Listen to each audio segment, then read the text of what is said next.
¿vale? Entonces, muy bien. Nosotros en una sesión anterior habíamos conversado acerca del diseño de la investigación cualitativa. Habíamos hablado que se caracterizaba porque el enfoque o la forma del diseño era un diseño flexible, ¿sí? Y dinámico, que uno dividía el proceso en ciertas fases y esas fases, digamos, aunque parecieran divididas, la una estaba muy interconectada con la otra, estaban en constante diálogo. Y habíamos conversado acerca de la división que hace Rodríguez, quien plantea que los estudios cualitativos deberían dividirse en 4 momentos: un momento preparatorio, un momento de trabajo de campo, un momento analítico y un momento informativo. Conversábamos en esa oportunidad acerca de la importancia de ustedes, o sea, no solamente de adherirse a la división procesual que hace Rodríguez, sino ustedes también proponer sus propias etapas, podrían hacerlo. Entonces yo les decía que lo importante, más allá de los nombres de las etapas, era el contenido de cada una de ellas, es decir, las tareas que ellas van a comprender en nuestro trabajo de investigación, ¿vale? Entonces habíamos dicho que si ustedes querían, podían utilizar otros nombres, que podrían nombrarlas de otras maneras, que podrían recomponerlas o podrían utilizar estas mismas que plantea Rodríguez. Bien, y hoy es muy importante hacer esta observación en la medida en que ella nos va a permitir a nosotros comprender cómo se escribe el capítulo de metodología. Entonces yo he llegado a abrir acá un documento en Word para decirles paso por paso qué elementos debe llevar este capítulo. Entonces, este capítulo de metodología, en él debemos incluirle una introducción. La introducción que vamos a hacer es un párrafo introductorio. No estoy hablando de poner la introducción y hacer un párrafo como tal, sino es un párrafo introductorio. Ese párrafo introductorio, ¿sobre qué debe tratar? Es un párrafo introductorio en el cual usted retoma su tema. Entonces usted dice, por ejemplo, entender la sexualidad es adecuado, ¿desde qué enfoque? Entonces usted va a mencionar cuál es el enfoque más adecuado para abordar su tema y va a decir el proceso de investigación que usted lo constituyó, lo dividió en unas fases. Y en esta parte va a enunciar cuáles son las fases. Esto, como les decía, es un párrafo introductorio. Yo creo que si alguno del grupo puede ir tratando de replicar o de hacer el bosquejo del capítulo de metodología, va a ser mucho más sencillo después para el equipo poder construirlo. Entonces, esto no es que le pongamos introducción, sino que simplemente vamos a enunciar qué elementos va a contener nuestro capítulo de metodología. Evidentemente no vamos a hablar del tema, pero vamos a hablar en este capítulo acerca del enfoque y del proceso como tal. Entonces, en esa medida, ¿cuál creen ustedes que sería el punto que deberíamos abordar? Si esa es la introducción, ¿cuál creen entonces sobre qué deberíamos trabajar nuestro 3.1? ¿Quién me dice? El tema. ¿Sobre qué? Sobre ¿Cómo el se tema. desarrolla cada fase, no? La fase va después, el tema no lo vamos a abordar porque ese ya lo venimos abordando en el trabajo. ¿Sobre qué? ¿Enfoque? Sobre El el enfoque. enfoque. Muy bien.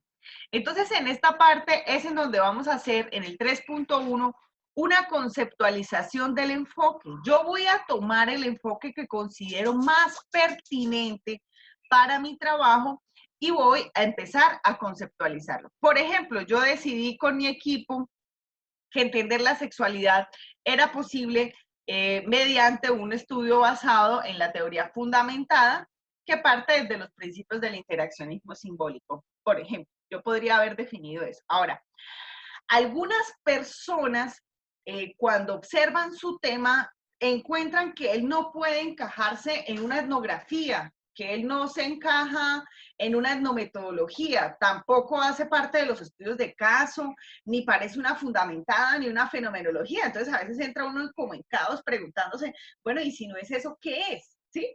Es esta intencionalidad de incluir nuestra perspectiva, nuestro trabajo dentro de un enfoque no quiere decir que ella sea absoluta y extrapolable a todos. Nosotros podemos determinar en dado caso si se adhiere o no a una de estas posturas o simplemente si yo estoy haciendo un estudio general cualitativo, sin casarlo en uno de estos enfoques. Lo digo porque hay algunos compañeros que han mencionado varias veces que ellos no tienen, no sienten que ninguno de los enfoques se acople a su necesidad de investigación. Entonces acá cuando hablamos de la conceptualización del enfoque, más que del enfoque, vamos a hablar es una conceptualización de ese paradigma en el cual estamos situados, ¿vale? Que es el paradigma interpretativo hermenéutico, y vamos a decir por qué es importante entender ese problema desde el paradigma interpretativo hermenéutico. Para quienes ya lograron definirlo o lograron encontrar cuál podría ser su enfoque más adecuado, pues es hacer un ejercicio de conceptualizarlo. En esta parte de la conceptualización, ¿qué es lo que se espera como tal? No es que usted copie y pegue lo que dice un autor de lo que es fundamentada y lo ponga ahí, o de lo que es etnografía y lo ponga ahí para que la profesora lo lea. No, es un ejercicio narrativo de interrelación entre lo que propone el método y lo que usted va a hacer. Entonces, por ejemplo, ustedes, si es la fundamentada, deberán decir, por ejemplo, qué es la fundamentada, de qué se trata la fundamentada y por qué es la más adecuada para el estudio que yo estoy llevando a cabo. Entonces, por ejemplo, la fundamentada se encarga de estudiar, digamos, usted observa que la fundamentada se encarga de estudiar los significados. Entonces, como ella se encarga de estudiar los significados, usted debería decir para su caso, en particular, cuáles significados va a estudiar, ¿sí? Es un ejercicio, como les digo, de interrelación.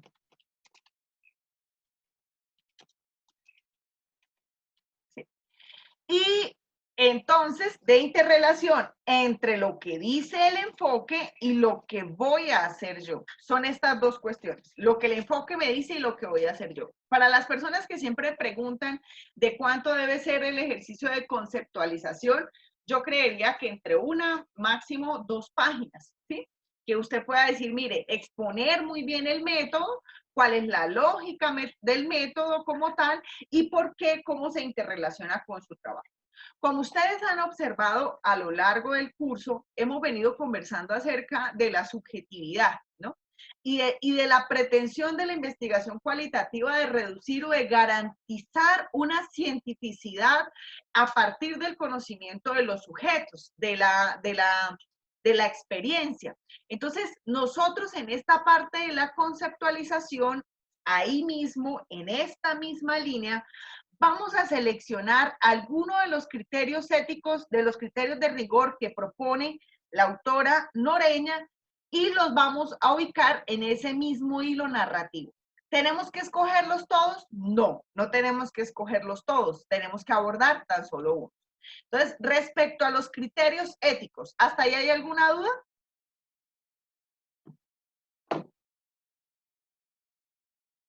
¿No? No, profe, parece que no. Bien. Entonces, voy a permitirme acá. Denme un segundo, por favor, que es algo de casa y es urgente.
Hola, ¿siguen por ahí?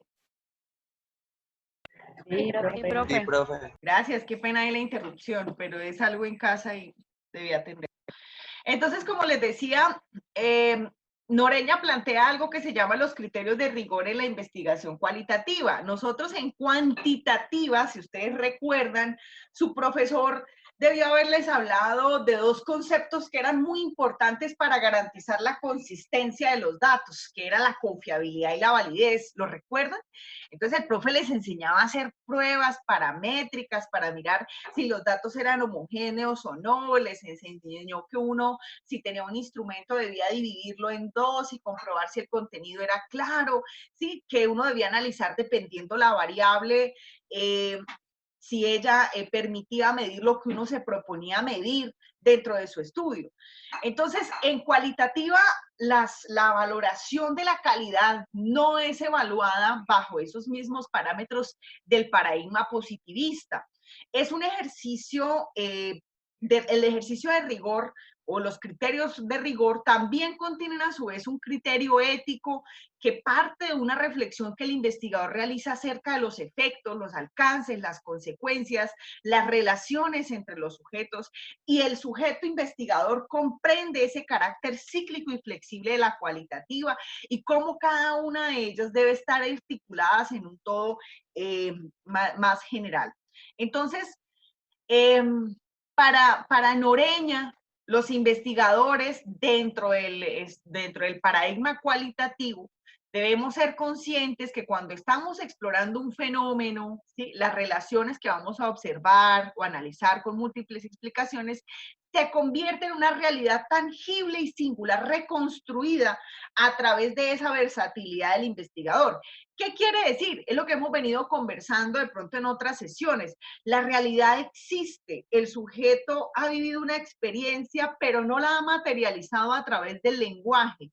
Soy yo, el sujeto investigador, el que la hace material a partir de la construcción o de la gestión de esas narrativas. Por lo tanto, digamos, tenemos una gran responsabilidad ética con el ejercicio de la investigación y por tanto esa ética responde también a un criterio de calidad. ¿Sí? Entonces, Noreña nos habla acerca de la fiabilidad y la validez como los ejes centrales de ese rigor. Ella nos dice, mire, usted como investigador debe pensarse por qué y para qué va a investigar una realidad, cuál es el objetivo final de estudiar esa realidad, qué es lo que usted pretende conseguir y cómo puede hacer para comprender un fenómeno en su totalidad, ¿sí? Entonces, no solamente recuerden que la cualitativa tiene un interés de particularizar, de fragmentar. Entonces, es decir, ustedes van a trabajar el problema de la sexualidad o el problema, digamos, del conflicto o el problema del cambio climático en una localidad particular, pero no pueden perder de vista ese contexto general que es el que en gran medida determina que hoy tengamos un problema social, ¿sí? Entonces, no podemos perder de vista la estructura social que contiene ese problema, que para algunos va a ser de tipo económico y para otros de tipo cultural, bueno, en fin. Entonces, nosotros mantenemos estos dos conceptos. Son dos conceptos que vamos a ver de qué es lo que se tratan. ¿Ustedes pudieron hacer la lectura? ¿Sí? ¿La hicieron? Sí, Sí. profe. Muy bien, hicieron la de confiabilidad y la de Noreña. Entonces, cuéntenme, por favor, ¿qué es la fiabilidad o consistencia y qué es la validez? Empecemos por la primera, fiabilidad y consistencia. ¿Quién me quiere ayudar? Yo, profe. Súper. Dice, la fiabilidad se refiere a la posibilidad de replicar estudios, es decir, que un investigador emplee los mismos métodos o estrategias de recolección de datos y obtenga resultados similares. Muy bien, Camilo. Entonces, nosotros dentro, me encanta que lean, nosotros dentro de lo que la autora nos va a decir, es lo que Camilo nos acaba de sintetizar. Mire, un estudio fiable es aquel que me brinda la posibilidad de ser replicado en otro contexto. Ahora, En la investigación cualitativa, el hecho de replicar un estudio en otro contexto no es tan sencillo. Yo no puedo creer que el conocimiento que obtengo acá es generalizable a otro espacio y tiempo similar, ¿sí? Las respuestas generalmente que me dan los sujetos van a tender a ser independientes a las circunstancias de la misma investigación. Entonces, nosotros en la cualitativa, ¿qué es lo que nosotros tratamos de hacer? ¿Cómo garantizamos esa fiabilidad? Buscamos que nuestro estudio sea un estudio que esté acompañado por un equipo interdisciplinar, preferiblemente. Buscamos, por ejemplo, garantizar esa fiabilidad mediante la toma de registros sistematizados, mediante la realización de las discusiones con otros investigadores. En ocasiones va a ser importante recurrir a un investigador externo que nos dé cuenta sobre qué, sobre el proceso, qué es lo que yo puedo replicar en la cualitativa, no el conocimiento, el proceso. Muy seguramente más adelante vamos a ver cómo ellas nos dicen, yo no solo puedo replicar el proceso, sino también puedo tomar las categorías que en otro estudio se hayan dado similares a las mías y estudiarlas en mi contexto particular. Entonces, por ejemplo, si la categoría o el subtema o el subeje de análisis que usted está observando de su problema, que es el cambio climático, entonces, si su tema es el cambio climático, entonces usted que está observando el cambio climático, el conocimiento que la gente tiene del cambio climático, entonces esa categoría, ¿dónde la tomo? De un estudio que se hizo en Barranquilla sobre los conocimientos o las composiciones que tenía la persona sobre el cambio climático.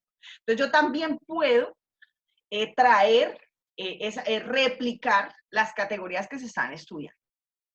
¿Y qué es lo que se recomienda en la cualitativa? ¿Cómo garantizo yo que mi equipo, que mi estudio sea cada vez más, tenga las posibilidades de replicarse?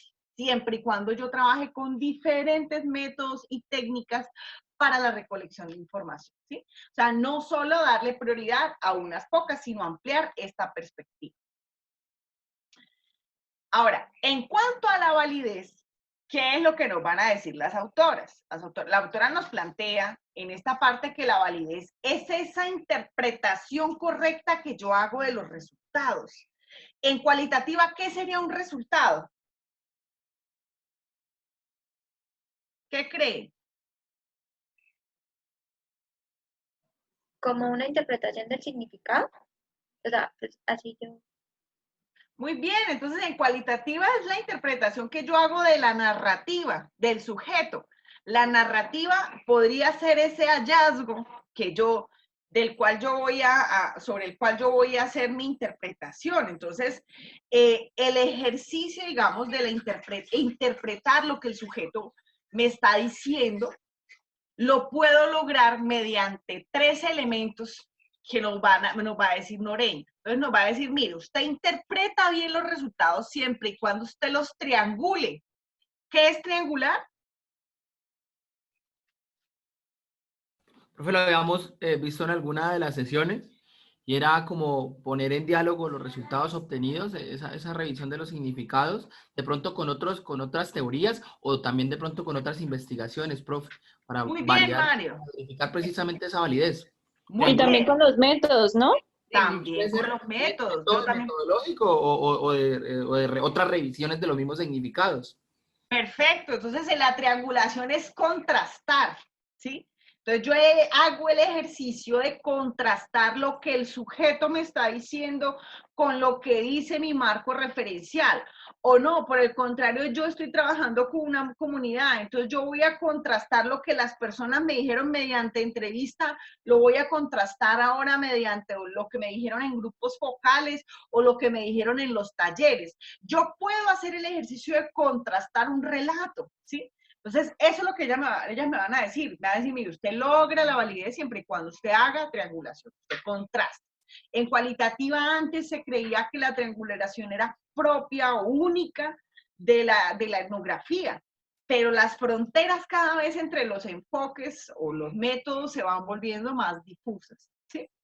Otro concepto que nos habla la autora es la saturación. ¿Qué creen que es la saturación? ¿Quién me dice? Es como buscar información hasta que ya los resultados siguen siendo los mismos, es como que se vayan replicando los mismos resultados constantemente, que uno ya sepa que no encuentra nada nuevo, o bueno, algo mínimo nuevo. Muy bien, entonces la saturación categorial es cuando yo, por ejemplo, estoy indagando acerca del conocimiento por el cambio climático y me doy cuenta que la gente considera que el cambio climático solamente se produce a causa de la industria. Entonces yo replico, vuelvo y le pregunto a la gente y la gente me dice, no, solo a causa de la industria, a causa de la industria, a causa de la industria, y vuelvo y les pregunto y todos me dicen lo mismo. Cuando ya todas las personas logro una homogeneidad en el discurso, digo, ay, mi categoría la tengo saturada, ¿sí? Muchas personas, para ellos, el cambio climático se relaciona directamente con el desarrollo industrial, simplemente, ¿sí? Entonces es llenar mi categoría con esos relatos, ¿vale? Y un tercer elemento que me hablan los autores, qué pena con ustedes el ruido, pero un tercer elemento del que me hablan los autores es hacer un contraste con otros investigadores. Entonces yo debería poder contrastar lo que la persona me está diciendo, la realidad que yo tengo, de pronto que otros investigadores puedan hacerle observaciones sobre lo que yo tengo. Entonces, ¿qué nos va a decir Noreña? Existe una validez cuando hay un cuidado, miren lo que para ellos es muy importante que uno demuestre. Por eso ustedes dicen, pero ¿qué es lo que pasa con el método? Tal. Entonces, para la cualitativa es muy importante que usted demuestre un cuidado exhaustivo en el proceso metodológico, ¿sí? De tal modo que la investigación se haga creíble, que usted no diga, yo interpreté que para la gente el cambio climático se asociaba solamente con la industria porque, no sé, porque se me ocurrió, ¿no? Porque eso no es conocimiento científico, eso es intuición, eso es de pronto otro tipo, pero no es conocimiento científico. Entonces, en esa medida, va a ser muy importante para nosotros establecer, que es lo que vamos a hacer en este capítulo de metodología, cuáles son esos marcos concretos de la recolección y el tratamiento de los datos. Ahora, Noreña, estos dos conceptos de confiabilidad y validez los va a redistribuir en 6 elementos que nosotros vamos a observar. Ustedes me van a decir a mí, Joana, yo debo incluirlos todos en mi investigación para garantizar que sea rigurosa. No, debo escoger algunos. Yo le voy a explicar de qué se trata. Procure, por favor, mientras vamos haciendo la revisión, usted ir revisando en su documento cuáles son los que va a seleccionar para su estudio, para que usted los vaya a escribir acá. Acá en esta parte no es copiar la credibilidad es tal cosa, la transferibilidad es tal otra, no, sino qué es y cómo se relaciona con mi estudio, ¿sí? No es solamente exponer lo que me dice lo teórico, sino siempre es interrelacionarlo con el trabajo que estoy llevando a cabo, ¿vale? Entonces, de estos 3 vamos a estudiarlos. ¿Quién quiere participar? ¿Quién hizo la lectura? Y me dice, ¿qué es la credibilidad?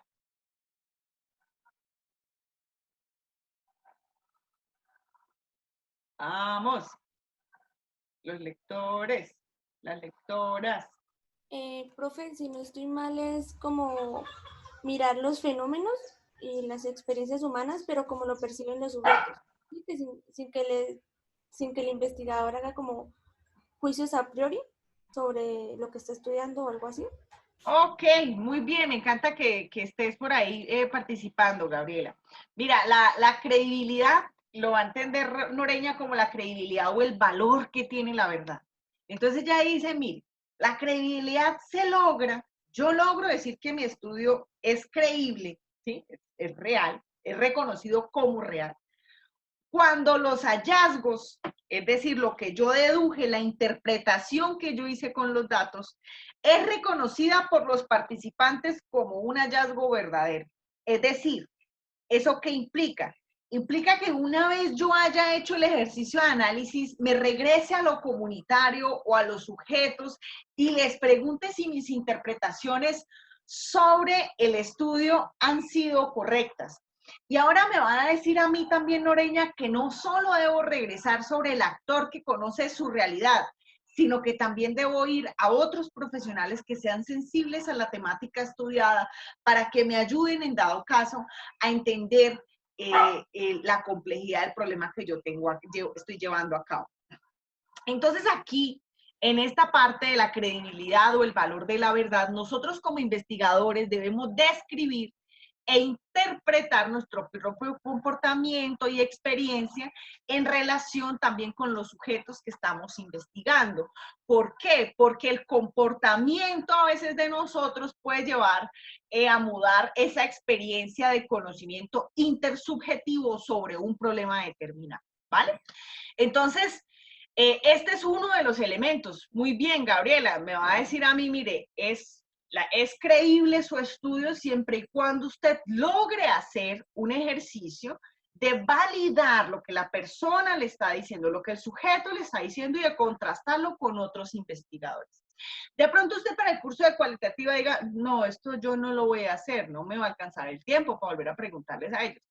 Pero ojo, toda investigación cualitativa debe regresar a los actores clave a preguntar si la interpretación que usted está haciendo de la realidad es o no completa. Y eso se llama un ejercicio de validación de los resultados, ¿vale? Entonces, ese es uno de los valores fuertes de esta dimensión. Otro que nos propone la autora es la transferibilidad o la aplicabilidad. Entonces, si yo quiero transferir los resultados de mi investigación a otros contextos, es decir, que lo que yo estoy estudiando hoy acá en Colombia sobre las apps de sexualidad pueda ser de pronto tomado en Chile sobre las apps de sexualidad. Entonces, ¿cómo hago para que las categorías o los elementos puedan ser replicados en ese otro contexto? Entonces, el autor lo que me va a decir es, mire, eso se logra a través de una descripción exhaustiva de las características del contexto en el cual usted está realizando la investigación y de los sujetos participantes. ¿Quiénes van a hacer esa?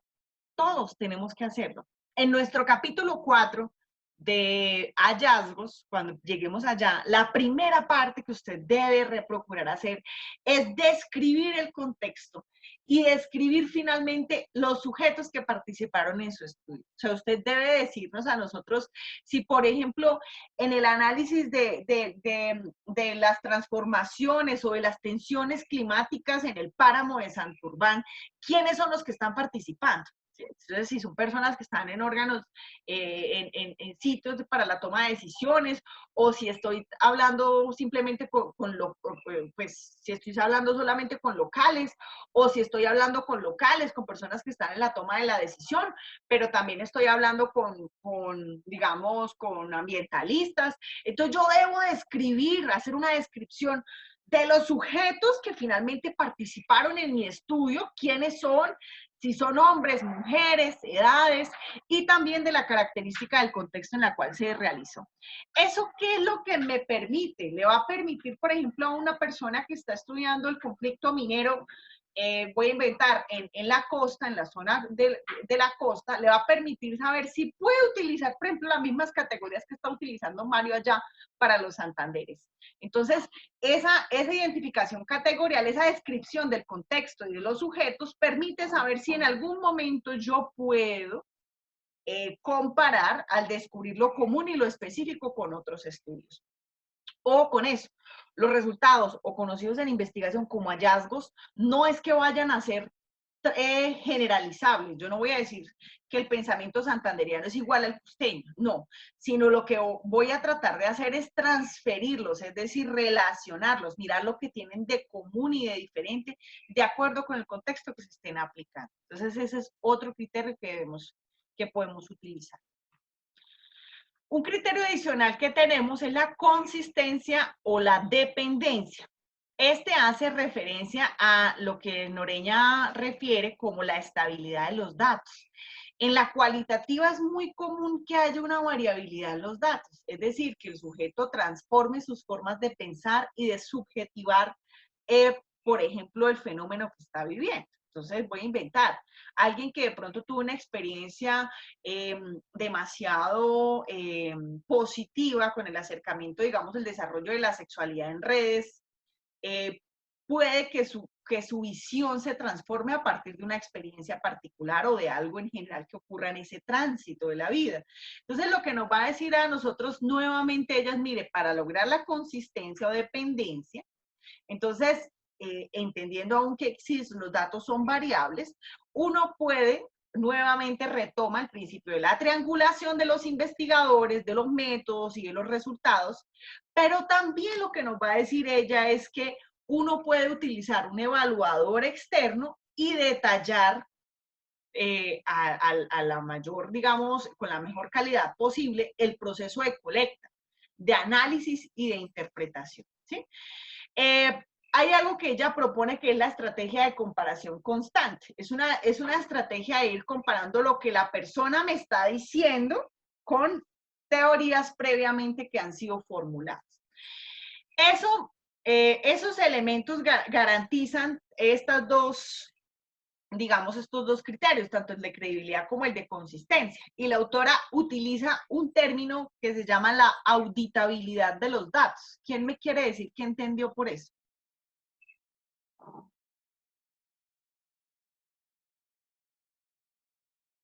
¿Qué entiende por auditabilidad de los datos?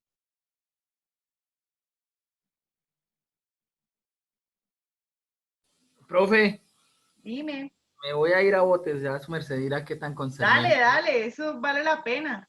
Lo leí como, digamos, que dado el rigor de los productos de la investigación, otro investigador pueda seguir, digamos, de alguna manera la ruta, la estructura de la investigación que se está observando, ¿no? Lo entiendo como por el lado de la auditoría, no sé, un poco.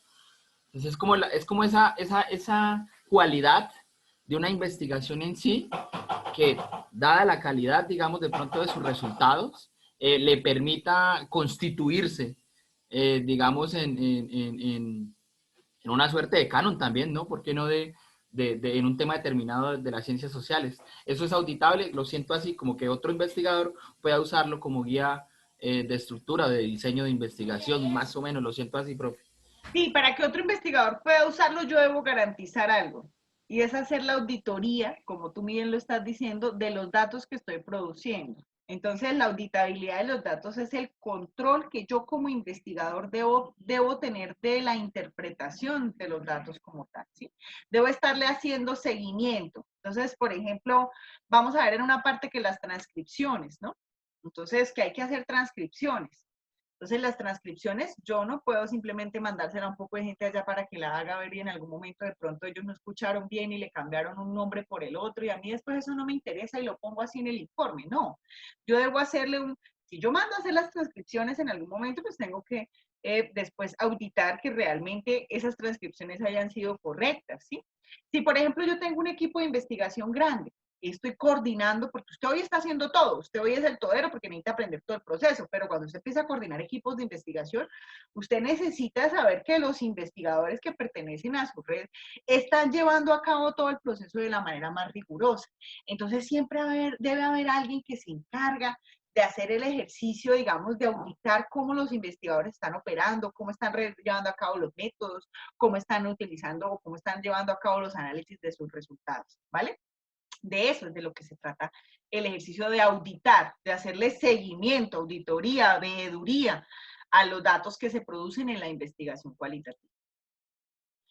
Otro de los elementos, muchas gracias, Mari. Otro de los elementos que nosotros tenemos o que ella plantea es la confirmabilidad o reflexividad. Entonces ella dice, mire, también lo denomina neutralidad u objetividad. Entonces, los hallazgos deben garantizar la veracidad de las descripciones que realizan los participantes del estudio. Entonces, este ejercicio me permite a mí conocer el papel del investigador durante el trabajo de campo. Nosotros podemos tener una influencia en ese trabajo de campo o en esas reacciones o en esas interacciones que se dan en un lugar determinado, ¿no? Entonces, ¿cómo logro yo la confirmabilidad o la reflexividad del investigador? Entonces, mire, eso lo logro mediante 4 cuestiones que todos vamos a hacer en todo el curso. El instrumento de colecta debe reflejar los objetivos de estudio. ¿Lo va a hacer? Sí. Yo les voy a enseñar el día que tengamos la clase de entrevistas, cómo usted toma una categoría y cómo ella la vuelve preguntas y trabaja con ellas, con la gente, ¿sí? Usted deberá también, otro elemento que nos dice es realizar las transcripciones textuales de las entrevistas. Usted eso también lo va a realizar porque debe ser un ejercicio que lleve a cabo como parte del proceso instrumental de la investigación.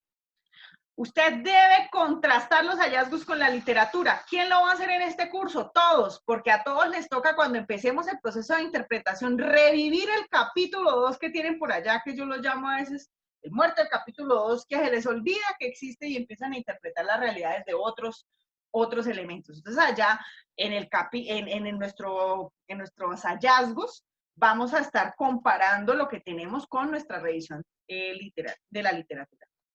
Y vamos a hacer, el cuarto punto es tener la revisión de hallazgos por otros investigadores. Entonces, claro, en gran medida lo vamos a hacer porque vamos a compartir los hallazgos en esta comunidad académica y vamos a contar con una evaluadora que para el caso pues, va a ser la profe Joana. Entonces, ante todo, este ejercicio de confirmabilidad o reflexividad exige, como su nombre lo dice, una actitud reflexiva y abierta ante el fenómeno de estudio. Un quinto elemento que nos habla la autora, habla de la relevancia. Entonces, mire, la relevancia, ¿de qué se trata? La relevancia es evaluar ese logro que los objetivos nos han venido planteando nosotros en el proyecto, ¿sí? Es esa repercusión positiva que yo puedo tener en el contexto estudiado, o sea, qué es lo que yo voy, cuál es la contribución que yo estoy haciendo, digamos, para entender este nuevo problema del cambio climático, este nuevo problema del adulto mayor, este nuevo problema de la minería, este nuevo problema del arte, en fin, el tema que yo esté estudiando. Entonces, es el ejercicio de lograr configurar nuevos planteamientos teórico-conceptuales. La mayoría debe habérselo propuesto en su justificación, pensarse el feminismo, pensarse las relaciones, pensarse la sexualidad, ¿sí? Entonces, ¿eso qué implica? Verificar una correspondencia entre lo que es la justificación y los hallazgos en el proceso investigativo. Recuerde que en la justificación usted puso aportes teóricos, ¿sí? O sea, ya dijo qué era lo que usted esperaba contribuir en la producción de su conocimiento. Entonces, en esa producción del conocimiento es que usted deberá luego decir en sus hallazgos en qué medida está contribuyendo. ¿Bien?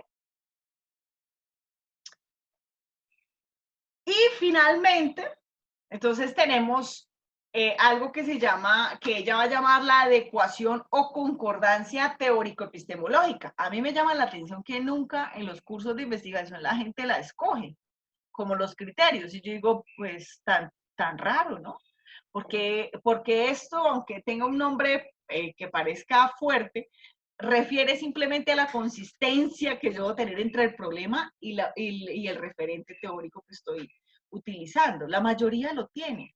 Entonces, la manera como yo realizo la pregunta define mi diseño, define el conocimiento generado, define mi alcance y debe estar presente también ese elemento teórico. Es decir, si por ejemplo ustedes están estudiando la intervención profesional del trabajo social en la familia, en la adopción.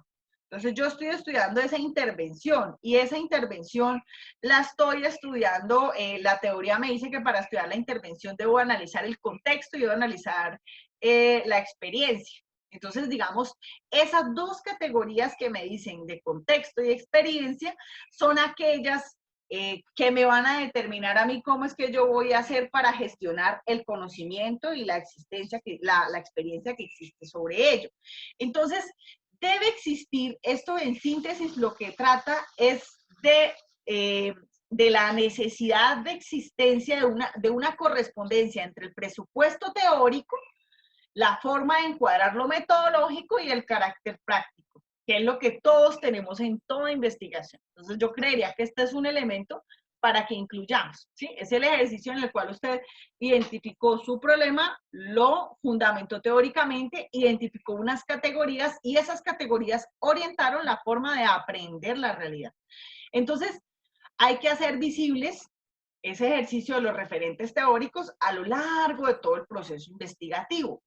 Ahora, yo debo seleccionar, como me dice la autora, uno de estos. Yo aquí los he sintetizado. La credibilidad o la transferibilidad o la consistencia o la confiabilidad, la relevancia o la adecuación teórico-epistemológica. Debo escogerlos, ¿sí? Y decir, bueno, ¿cuál es el que yo voy a utilizar? Lo mío es, voy a garantizar, por ejemplo, la transferibilidad, podría ser uno, que la mayoría lo vamos a hacer, la concordancia teórico-epistemológica, y una vez yo los haya seleccionado, no tienen que ser todos, porque si ustedes se dan cuenta, las líneas entre ellos son muy difusas también, son muy parecidos. Una vez los he seleccionado, pues procedo a ubicarlos acá. Pero ojo, no es decir, Noreña dice, o ponerlos en un apartado diferente, o ponerle un subtítulo, no. Es en el mismo relato que yo estoy llevando a cabo. ¿Hasta aquí alguna duda?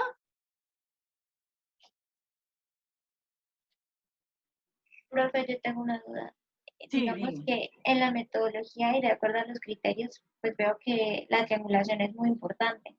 Entonces, yo me preguntaba si, digamos, en nuestro ejercicio, la triangulación se debe llevar a cabo, bueno, o a través de métodos o a través de pues, la contrastación con la teoría. A mí me gustaría que lo hiciéramos a través de métodos también, pero el problema es que la mayoría solo termina usando entrevistas. Entonces lo que hacemos es con los referentes teóricos, ¿sí? Ah, vale, profe. Pero digamos que ahí en la metodología hay que explicitar eso, o sea, decir cómo se va a hacer esa triangulación Sí. o... Claro, si yo digo que voy a hacer triangulación, ojo con eso porque digamos, yo también debo tener el conocimiento de mi enfoque, ¿no? Si yo estoy en una fundamental, de pronto ella no me va a hablar de triangulación. Recuerden que para ella es lo mismo, pero se va a llamar es saturación, saturación no, ¿cómo es que se llama? Para ella se va a llamar es, mm, el que hace, ahora lo olvidé. Se los debo. Para ellos, para ella es la parte teórica, lo olvidé, lo siento. Pero hay que Profe, procurar. Dime. ¿se está hablando de las estrategias de análisis? Sí. Sería la codificación, ¿no? Sí, ella habla de la codificación abierta, axial y selectiva, pero también trabaja, digamos, en una parte que es como la contrastación de lo que la persona me está diciendo con el marco teórico. Y lo llama de una manera particular. Es lo mismo que nosotros hacemos en triangulación.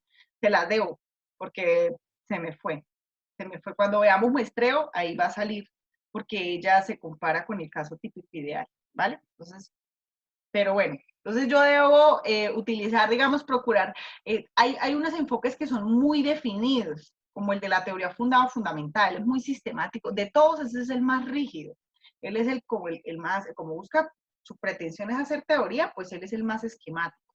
Entonces, cuando escojamos este enfoque, lo mejor es que utilicemos, digamos, los términos de los autores. No quiere decir que no hagamos, ellos lo llaman, es el método de comparación constante. Eso es así es como lo llaman, la comparación constante. Entonces, la comparación de lo que la persona me está diciendo con lo teórico, ¿sí? Entonces, yo debería utilizarlo acorde a mi enfoque. Sobre todo, cuidado con esto. ¿Sí me dice entender, María Camila? ¿O te enredé más? Pues, pero me enredé un poquito. Digamos que en la pregunta es principalmente, en el capítulo de metodología hablaremos nosotros sobre triangulación o comparación. Es decir, ¿es necesario nombrarlo? Sí, Ah, listo, profe. sí. Ya sea si es teoría fundamentada o si es esto, no sé, una etnografía, igual manera debemos explicar cómo vamos a comparar los datos que nos den las entrevistas. Muy bien, eso es lo que tenemos que hacer. ¿Sí? En este momento de pronto lo hace uno de manera preliminar, uno creyendo que voy a comparar esto y lo otro, pero en la medida en que lo vayamos a desarrollar, cuando lo ejecutemos, ustedes ya se regresan y dicen, solamente triangulé lo teórico, o solamente triangulé, o también triangulé los métodos, ¿sí? Entonces ustedes se lo van a ir, pues, definiendo. ¿Bien? Vale, profe. Bien, listo. Entonces, hasta aquí yo terminaría de hacer esto para los que les fascinan los números de páginas. ¿Cuántas? Mínimo una, máximo dos. Yo creería, ¿no? Y no es de copiar y pegar y tome, léase lo que dice la teoría, no, sino que usted en serio se note que tiene un dominio. Aquí es donde usted muestra el dominio. Ahora, muy seguramente más adelante de pronto usted se encuentra con un profe, que el profe le dice, no, eso no va ahí, eso va en el marco teórico. Pues bueno, en alguna parte el documento debe estar, aquí o allá. Yo recomiendo que la pongan en lo metodológico, ¿vale? Pero si la persona le dice, no, tiene, pues bueno, la incluye de pronto allá. A mi parecer es una consideración metodológica que se discute en el apartado de metodología. Ahora, listo, ya hice la conceptualización. ¿Ahora qué debo hacer? Según mi introducción. ¿Hablar de las bases? Muy bien. Entonces, en el 3.2, muy bien Camilo, voy a hablar acerca de el proceso de investigación. Y en el proceso de investigación yo debo clarificarle al lector que mi proceso de investigación es un proceso que como responde al paradigma cualitativo, es decir, interpretativo hermenéutico, es dinámico y flexible. Eso debo dejarlo claro. Y decir por qué es dinámico y flexible. Esto me permite a mí como investigador en cierto punto poder justificar el por qué de pronto yo debo hacer modificaciones y estar moviendo todo el trabajo, ¿sí?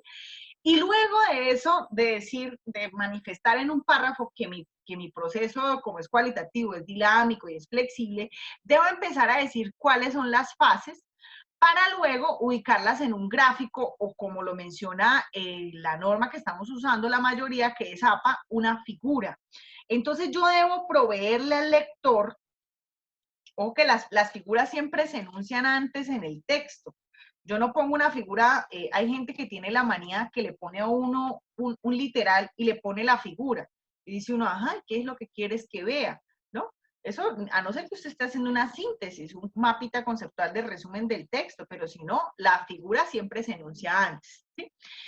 Entonces yo ubico de manera gráfica el proceso. ¿Para qué es importante ubicarlo de manera gráfica? Para que el proceso me permita a mí tener lo que decíamos un día, que si mal no recuerdo, Ingrid e Ivonne conversaban al respecto y decían, es para organizar las fases, para organizar el trabajo que yo voy a llevar a cabo, para poder tener un control sobre los datos, ¿sí? Para poder tener un control sobre el proceso. Entonces, como les digo, yo lo divido en estas 4 porque estoy basándome en Rodríguez. Aquí lo citaré y demás. Pero si usted quiere, puede dividirlos solamente en 3 o en 5, no sé, ¿vale? Como usted considere, puede buscar, digamos, un autor de su elección para poder hacer esta división en fases. Cuando ya las he ubicado y he hablado del proceso de investigación, ¿ahora qué debo hacer? Ahí apenas las mencioné. ¿Ahora qué voy a hacer? Explicar cada una. Muy bien. Empiezo entonces a desarrollarlas. Entonces, yo lo voy a llamar así, 3.3, desarrollo del proceso metodológico, y voy a arrancar por la primera. Entonces debo regresarme. Ya, nena, ya. Venga, mamita. Entonces debo regresarme a lo que proponía Rodríguez. ¿Recuerdan? Entonces Rodríguez nos decía, mire, el momento preparatorio tiene, la etapa preparatoria tiene 2 momentos, uno reflexivo y uno de diseño. Y luego el trabajo de campo refiere a estos 2 elementos, luego el momento analítico a estos 3, ¿sí? Este es el único, este que tiene acá de lo analítico, es el que se va a cambiar dependiendo del enfoque. Si yo escogí fundamentada, las etapas no van a ser estas, van a ser las que propone la fundamentada en lo analítico, las tareas. Si yo escogí etnografía, las tareas no van a ser estas, son las tareas que propone para el análisis la etnografía, o sea, buscar un autor que me ayude a entender lo etnográfico, el análisis etnográfico. Si yo voy a hacer es una fenomenología, pues no voy a utilizar estas etapas generales que me propone Rodríguez. Entonces, es decir, estas tareas que tengo acá de reducción, disposición, son tareas generales, como para aquella persona que no logró definir cuál era su método, que no tiene un método específico. Pero el resto tendrá que revisar, acorde a su enfoque, cuáles van a ser las tareas que propone el análisis de su enfoque, ¿sí? Entonces vamos a iniciar por la fase preparatoria. El autor me dice que esta fase se compone de 2 momentos. ¿sí? Entonces, esos dos momentos, ¿cuáles son? Se compone de dos momentos, uno reflexivo y uno de diseño, es lo que me va a decir, lo que me decía Rodríguez, ¿no? Entonces, en el primer momento, es decir, en el momento de diseño, ¿qué fue lo que usted hizo?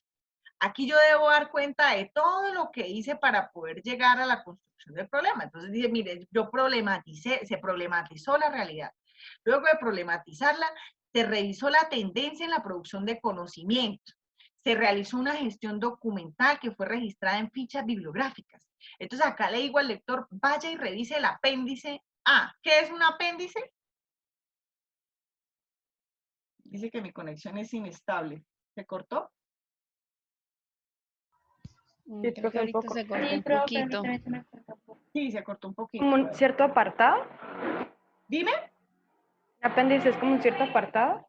Un apéndice es lo que conocíamos en el mundo como los anexos, ¿sí? Sí. Entonces, en la norma que ustedes están utilizando la mayoría, que es la norma APA, entonces la norma APA lo llama es apéndice. Muy bien, Ivonne. Bueno, y esto que estamos diciendo, realizando la gestión que se fue registrada en fichas bibliográficas, ¿qué se supone que voy a poner allá?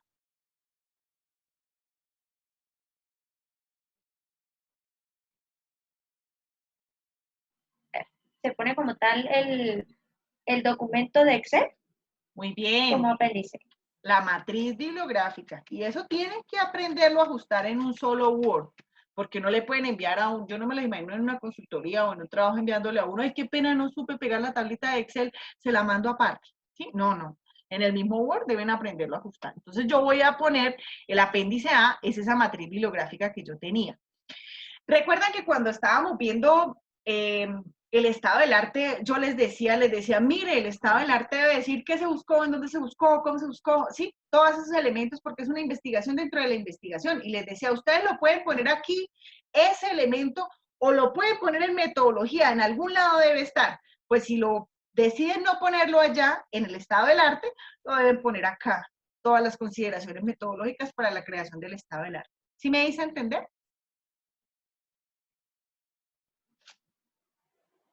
Sí, profe. Vale, muy bien. Entonces, luego de eso, digo, mire, tomé el problema, lo fundamenté teóricamente y a partir de esa fundamentación se seleccionaron las categorías de análisis que dieron paso al momento de diseño. Para el caso, las categorías seleccionadas, debo decir, de manera preliminar son.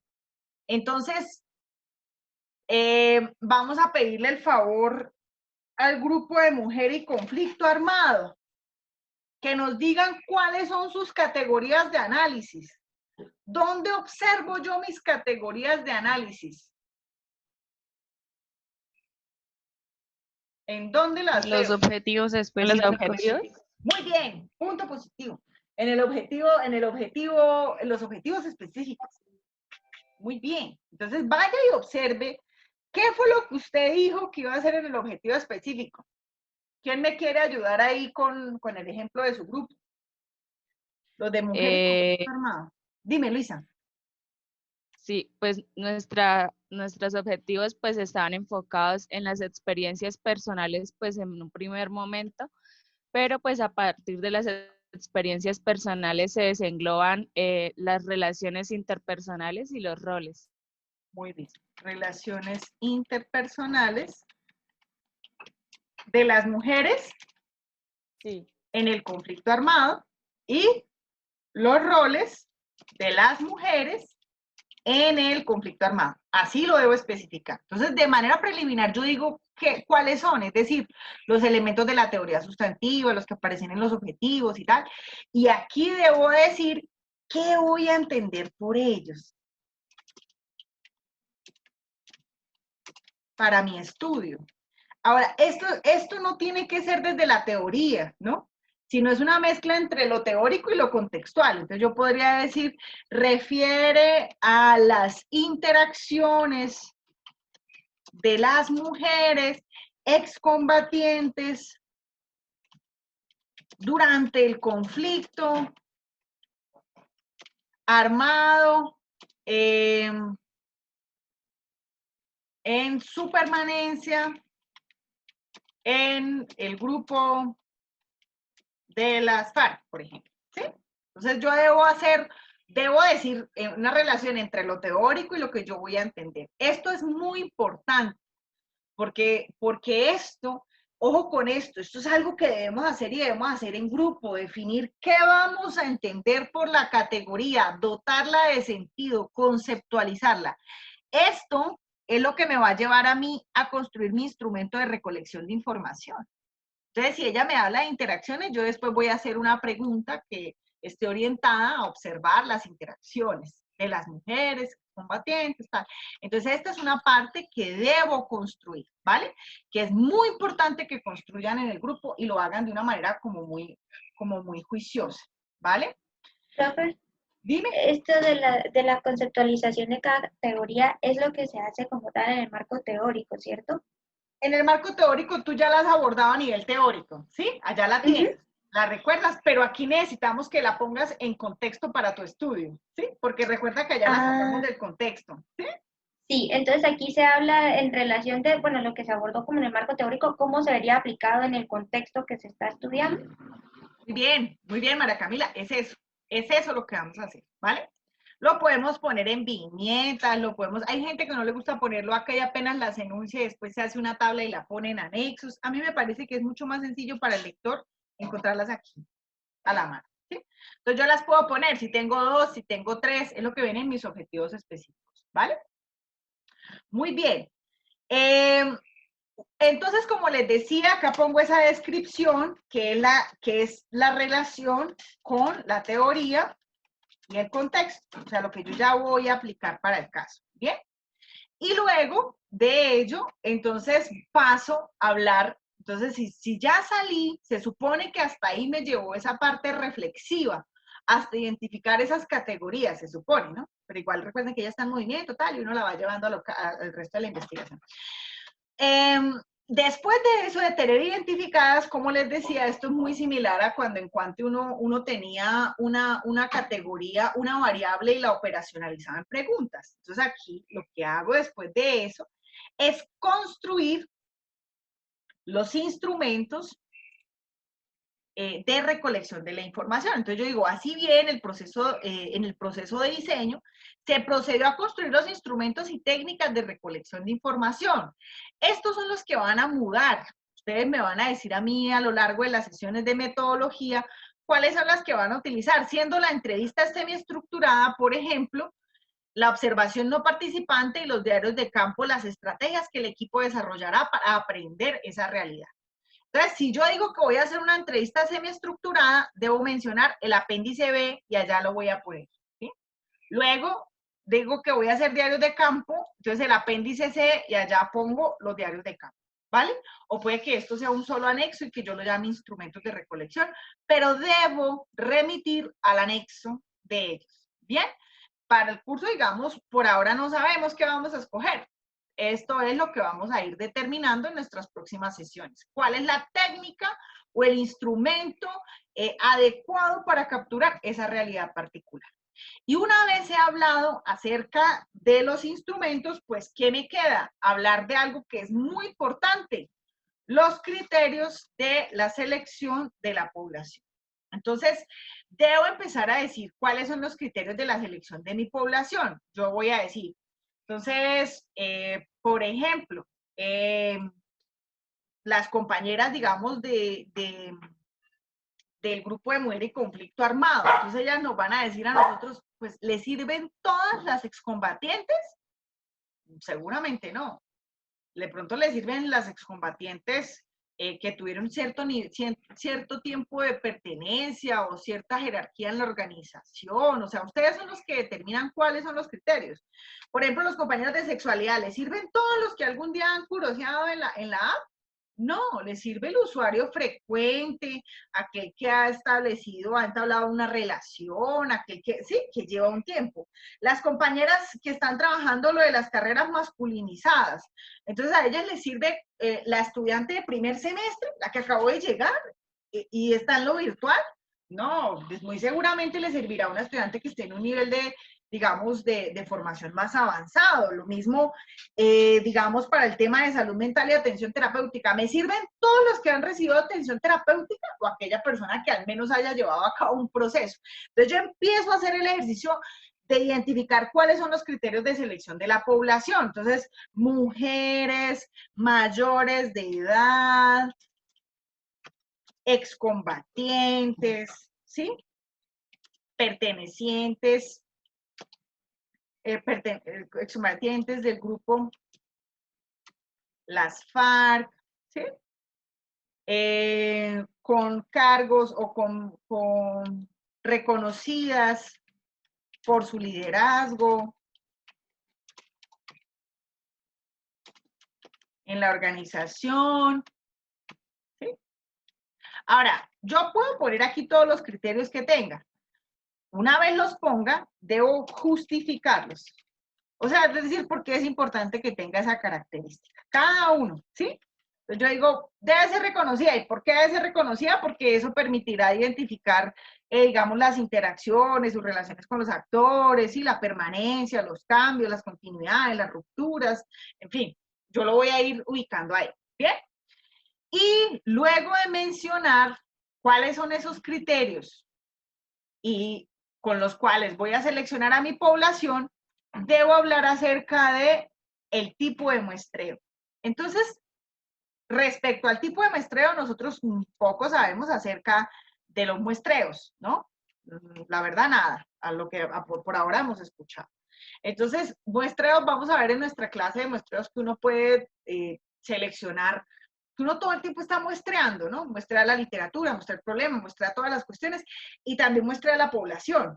Entonces, ellos, por ahora podemos decir que es a conveniencia o es acaso típico ideal, es decir, que es un muestreo general, pero este va a cambiar acorde a la clase que tengamos de muestreo. A conveniencia es aquella persona que cumpla con los criterios y que esté cercana a mí, ¿sí?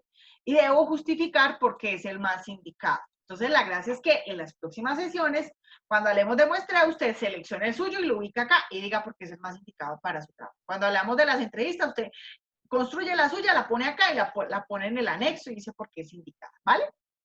¿Hasta aquí alguna duda?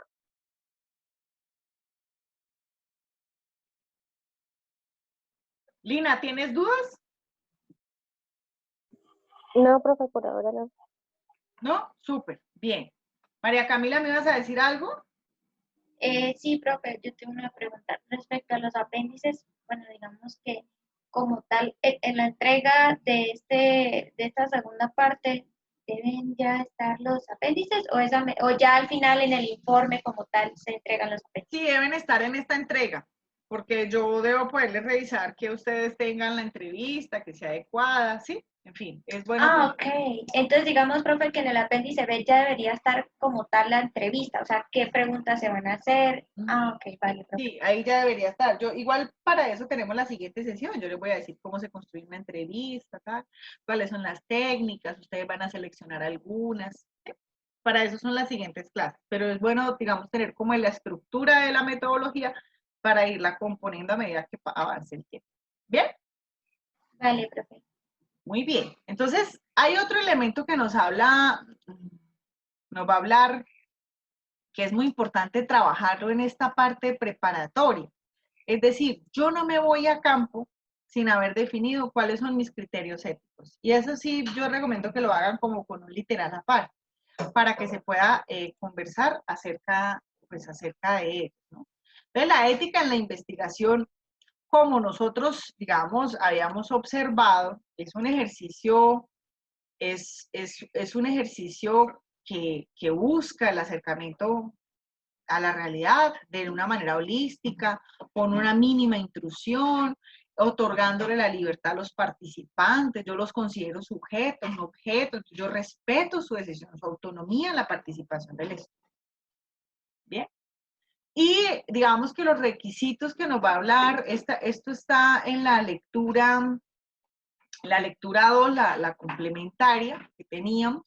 Entonces nos hablaba de unos requisitos. Entonces, es decir, yo aplico un consentimiento informado, debo procurar manejar la confidencialidad y sobre todo los posibles riesgos, entender a qué riesgos se expone el sujeto investigado. Entonces, era lo que decían un día unos compañeros, no, pues yo me camuflo y me hago parte de esta realidad, sí, pero ¿a qué riesgo estoy exponiendo al sujeto?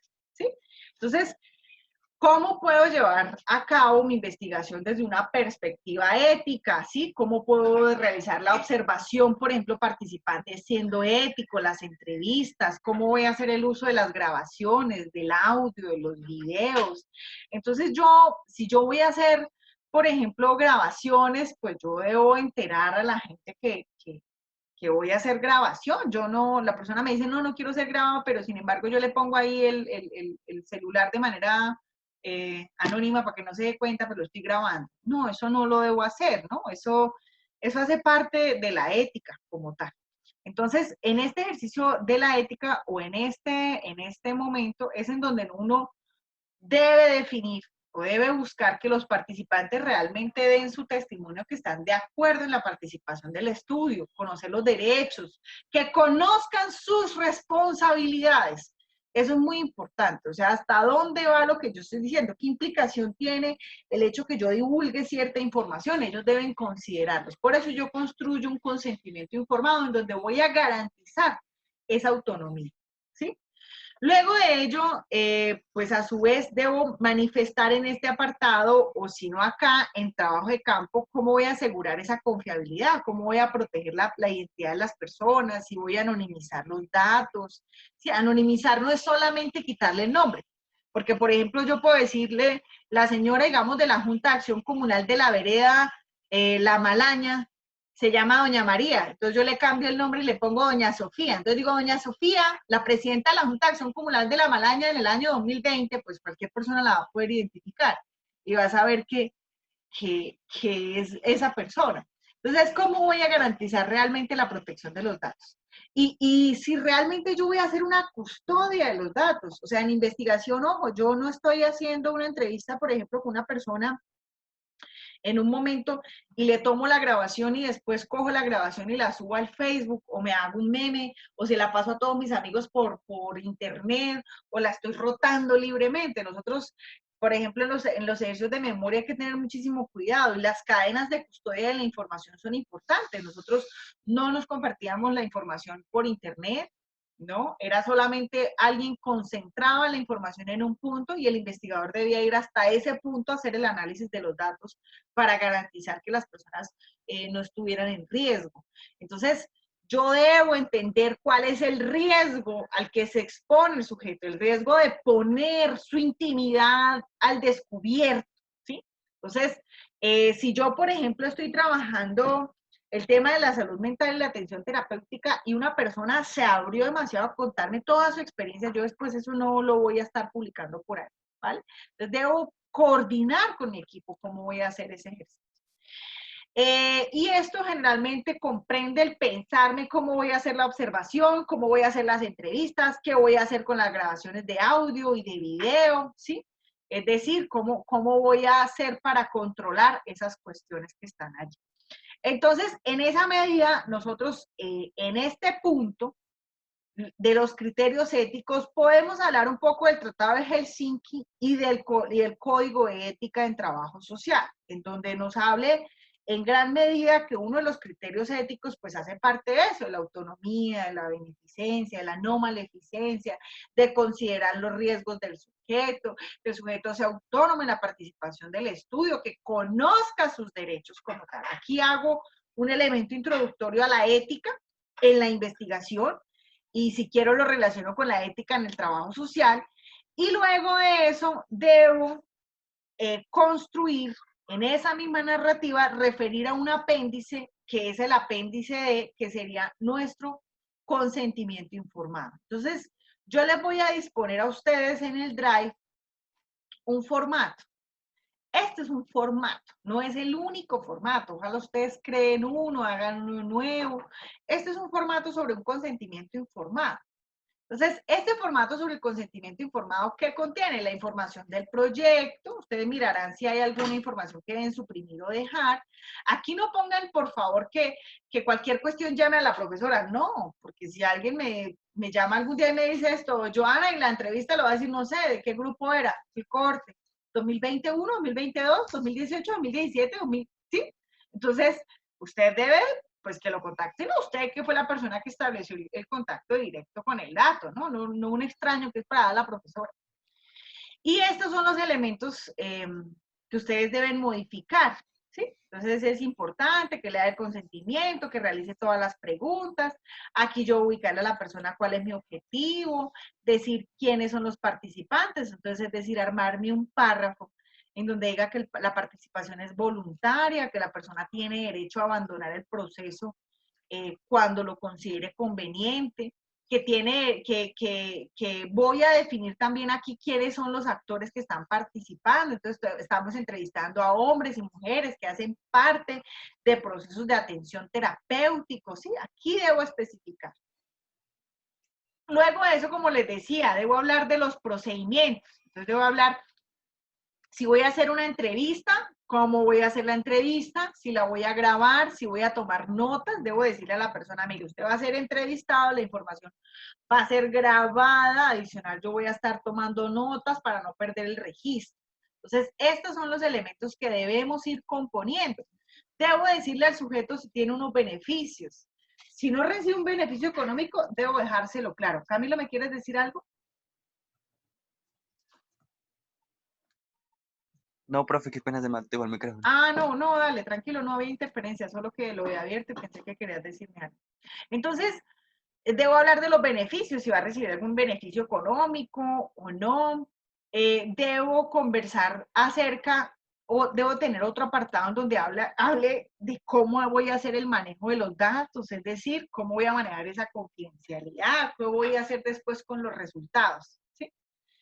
Y lo del derecho a retirarse del estudio. Entonces, mira, hay que aclararle a la persona que la persona puede retirarse en el momento en que él o ella lo deseen, ¿sí? Y debo decirle a la persona que eso es una solicitud formal. Ahora, generalmente cuando la gente me está haciendo a mí una entrevista, me da a mí una entrevista, no me obliga a que yo haga una solicitud formal de la entrevista. Entonces, la cuestión formal es para que usted tenga un registro como investigador.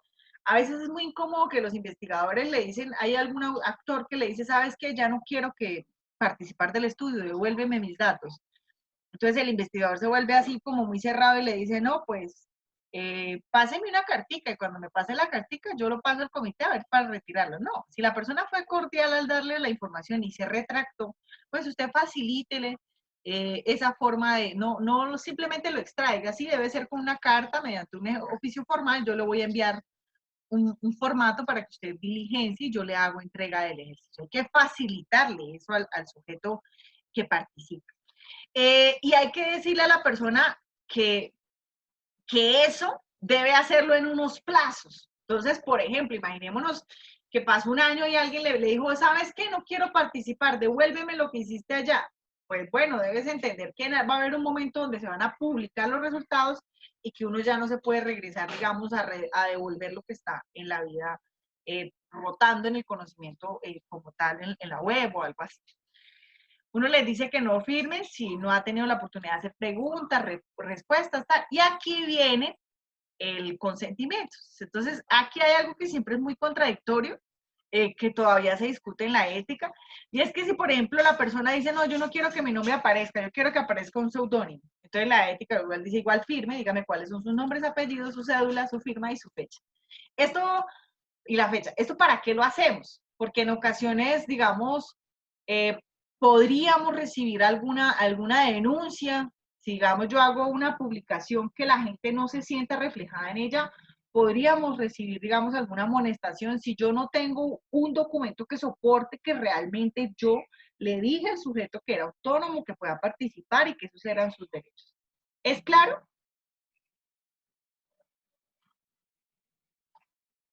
¿Hasta acá alguna duda? No, profe.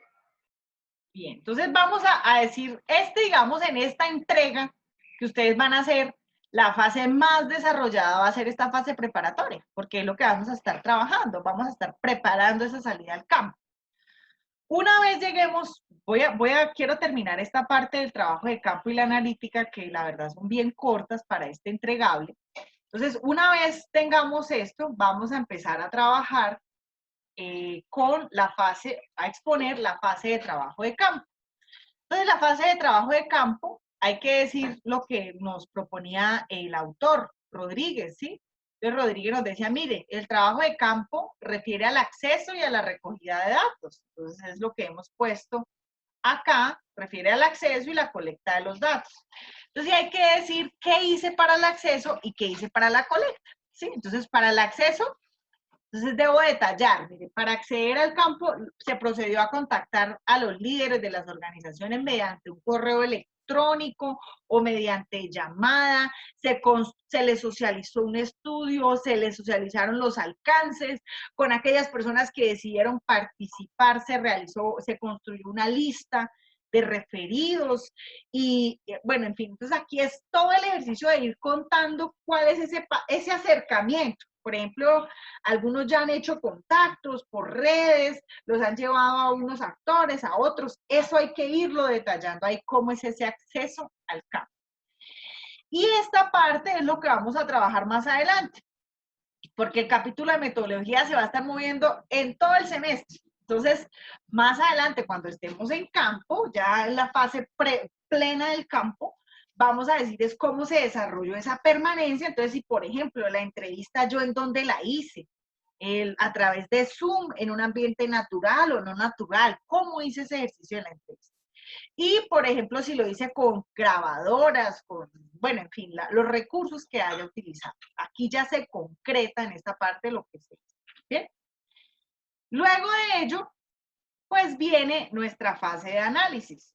Entonces, ojo, ojo, puede que usted en esta entrega ubique que estas son sus etapas, reducción, disposición, transformación, y yo le diga, ok, puede que en esta entrega usted lo ponga así porque por ahora usted no ha llegado al análisis de su método. Yo le recomendaría que si usted ya definió cuál es su método, pues usted vaya ya y ubique de él qué era lo que hablaba. Entonces, recuerden, si era fundamentada no trabaja estos tres, son lo mismo, pero los llama codificación abierta, axial y selectiva. La etnografía trabaja la triangulación y la descripción. La fenomenología, por ejemplo, Leal habla de la supresión del prejuicio, la descripción del fenómeno, en fin.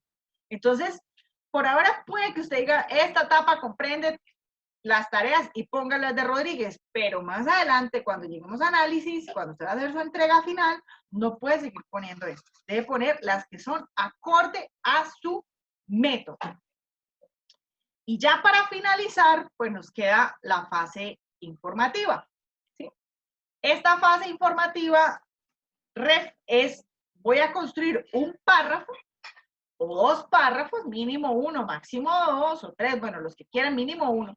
Entonces voy a construir párrafos en donde diga que es el momento en el cual yo me voy a centrar en la producción escrita de los resultados, ¿vale? Entonces, es muy importante que el conocimiento que ustedes construyen lo socialicen. Hablábamos en una oportunidad de las opciones que brinda la Universidad de Movilidad, de financiación, de la posibilidad de enviar, digamos, su artículo a alguna discusión académica, teórica, en fin. Esto es como el derrotero, ¿sí? La estructura general de nuestro capítulo. Muy bien, voy a dejar de grabar. Voy a suspender.